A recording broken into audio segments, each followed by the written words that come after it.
এত ভালো মানুষের ঘরে তোর মতো চরিত্রহীনের জন্ম কিভাবে হলো সেটাই বুঝি না। এখন তো তোর জন্ম নিয়েও আমার সন্দেহ হচ্ছে। আর একটাও বাজে কথা বলবি না। যা বলার আমাকে বল। আমার বাবা মাকে নিয়ে একটা কথাও বলবি না। যা সত্যি তাই বলছি, চোরের আবার বড় গলা। তোর সাথে বন্ধুত্ব করা আমার জীবনের সবচেয়ে বড় ভুল।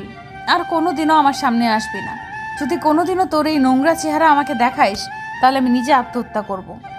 থাক, আর তোকে আত্মহত্যা করতে হবে না। আর কখনো তোর সামনে আসবো না। এরপর আর চাইলেও আমার মুখ দেখতে পাবি না। আচ্ছা, সত্যি কি আমাকে না দেখে থাকতে পারবি? পারবো না কেন? তুই আমার কে রে? তোর এই নোংরা চেহারা দেখলে আমার বমি পায়। যত তাড়াতাড়ি পারিস তোর এই নোংরা চেহারাটা আমাকে দেখানো বন্ধ করিস। তোর এই পাপ চেহারাটা না দেখলেই বাঁচি। আচ্ছা, সরি রে, এতদিন তোকে ডিস্টার্ব করার জন্য। পারলে আমাকে ক্ষমা করিস আর ভালো থাকিস। তোর এই নোংরা চেহারাটা